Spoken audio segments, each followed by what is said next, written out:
जय छठी मैया की।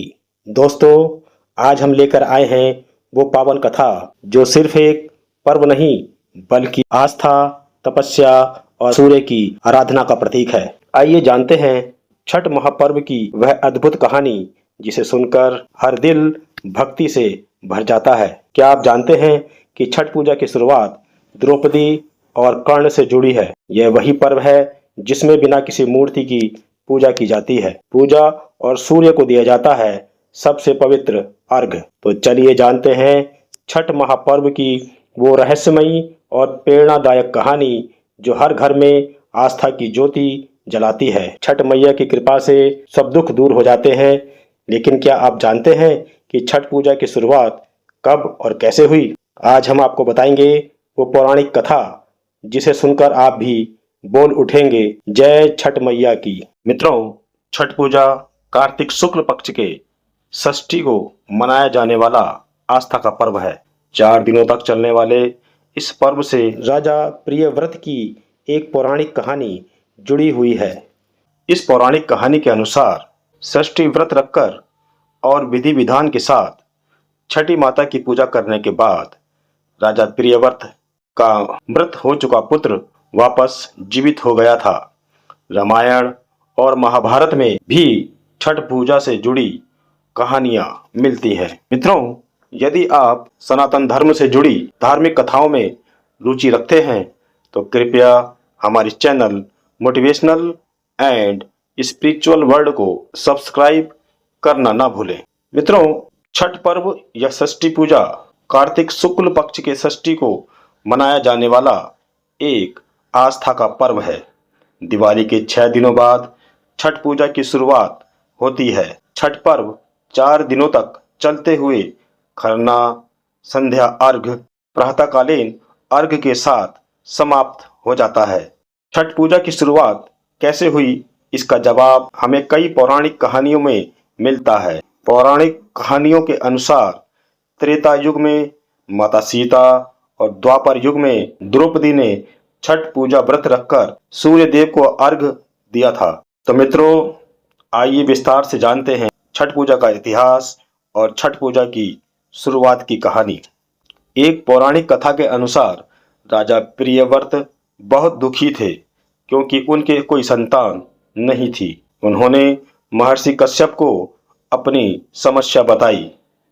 महर्षि कश्यप ने उन्हें पुत्रष्टि यज्ञ कराने की सलाह दी। यज्ञ के दौरान आहुति के लिए बनाई गई खीर रानी मालिनी को खाने को दी गई। खीर खाने से रानी गर्भवती हुई और उन्होंने एक पुत्र को जन्म दिया, लेकिन दुर्भाग्य से वह बच्चा मृत पैदा हुआ। राजा प्रियव्रत पुत्र के शव को लेकर शमशान घाट गए और दुख में डूबकर अपने प्राण त्यागने ही वाले थे कि तभी ब्रह्मा जी की मानस पुत्री देवी षष्ठी प्रकट हुई। षष्ठी देवी ने उस राजा से कहा, मैं सृष्टि की मूल प्रवृत्ति के छठे अंश से उत्पन्न हुई हूँ, इसलिए मेरा नाम सृष्टि है। तुम मेरी पूजा करो और लोगों में इसका प्रचार प्रसार करो। मित्रों, देवी षष्ठी के कहने पर राजा प्रियव्रत ने कार्तिक मास के शुक्ल पक्ष की षष्ठी तिथि को विधि विधान से उनका व्रत किया। देवी की कृपा से उन्हें जल्द ही एक स्वस्थ पुत्र की प्राप्ति हुई। राजा ने पुत्र को पुनः प्राप्त करने के बाद नगरवासियों को षष्ठी देवी का प्रताप बताया। तभी से षष्ठी देवी की आराधना और उनके व्रत की शुरुआत हुई। मित्रों, छठ पर्व सूर्योपासना का अमोघ तथा आश्चर्यचकित कर देने वाला एक ऐसा अनुष्ठान है जिससे समस्त रोग, शोक, संकट और शत्रु नष्ट होते हैं तथा संतान की प्राप्ति होकर कल्याण होता है। छठ पूजा का उल्लेख कई पुराणों में मिलता है। मान्यता है कि माता सीता ने भी छठ का व्रत रखा था। इसके अलावा महाभारत काल में द्रौपदी ने भी छठ पूजा की थी। मित्रों, रामायण की कहानी के अनुसार जब रावण का वध करके राम जी, देवी सीता और लक्ष्मण जी के साथ अयोध्या वापस लौटे थे तो माता सीता ने कार्तिक मास की शुक्ल पक्ष की षष्ठी को व्रत रखकर कुल की सुख शांति के लिए षष्ठी देवी और सूर्य देव की आराधना की थी। इसके अलावा द्वापर युग में द्रौपदी ने भी अपने पतियों की रक्षा और खोया हुआ राजपाट वापस पाने के लिए षष्ठी देवी का व्रत रखा था। मित्रों, सनातन धर्म के 5 प्रमुख देवताओं में सूर्य नारायण प्रत्यक्ष देवता हैं, जिनका इस कलयुग में भी साक्षात दर्शन किया जाता है। वैदिक ऋषि मुनियों ने सूर्य की 2 प्रकार की स्थिति का अनुभव किया, पहला दृश्य और दूसरा अदृश्य। पहली स्थिति में मनुष्य सूर्य देवता को आंखों से देखते हैं तथा उसकी ताप का एहसास करते हैं। दूसरी स्थिति में सूर्य के अप्रत्यक्ष प्रभाव को ज्ञानी ऋषि महर्षि ज्ञान चक्षुओं से अनुभव करते हैं। सूर्य का अदृश्य प्रभाव सारी चराचर वस्तुओं में समाया हुआ है, यानी सर्वव्यापी है। सूर्य की इस अदृश्य शक्ति का अध्ययन एवं अनुसंधान करने के लिए ऋषियों ने ज्ञान योग, भक्ति योग, जप, तप जैसे अनेक मार्ग अपनाए। छठ पूजा वैज्ञानिक दृष्टिकोण से लाभकारी है। वास्तव में सूर्य का अप्रत्यक्ष तेज ही विश्व शक्ति को प्रेरणा देता है।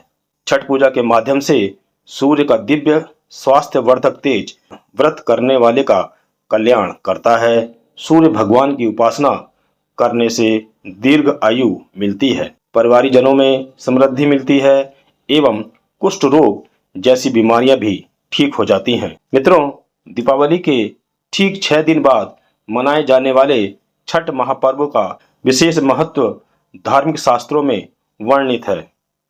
कार्तिक मास की शुक्ल पक्ष की सृष्टि को सूर्य सृष्टि का व्रत करने का विधान है। अथर्ववेद में भी इस पर्व का उल्लेख है। यह ऐसा पूजा विधान है जिसे वैज्ञानिक दृष्टि से भी लाभकारी माना गया है।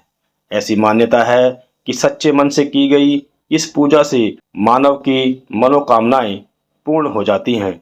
इसे करने वाली स्त्रियां धन धान्य, पति पुत्र तथा सुख समृद्धि से परिपूर्ण रहती हैं। मित्रों, छठ पूजा के इतिहास की ओर दृष्टि डालें तो इसका प्रारंभ महाभारत काल में कुंती द्वारा सूर्य की आराधना व पुत्र कर्ण के जन्म के समय से माना जाता है। मान्यता है कि छठ देवी सूर्य देव की बहन है और उनको प्रसन्न करने के लिए जीवन के महत्वपूर्ण अवयवों में सूर्य व जल की महत्ता को मानते हुए उन्हें साक्षी मानकर भगवान सूर्य की आराधना तथा उनका धन्यवाद करते हुए माँ गंगा, यमुना या किसी भी पवित्र नदी या तालाब के किनारे यह पूजा की जाती है। वाल्मीकि रामायण में ऋषि अगस्त्य द्वारा अद्वितीय हृदय स्त्रोत के रूप में सूर्यदेव का जो वंदन किया गया है, उससे उनके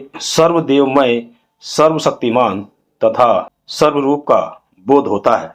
तो मित्रों, मैं उम्मीद करता हूँ कि आपको ये छठ पर्व से जुड़ी कहानी पसंद आई होगी। इसी तरह की और कहानियों को देखने के लिए कृपया आप हमारे channel motivational and spiritual world को लाइक, सब्सक्राइब, शेयर और कमेंट अवश्य करके जाइएगा। धन्यवाद।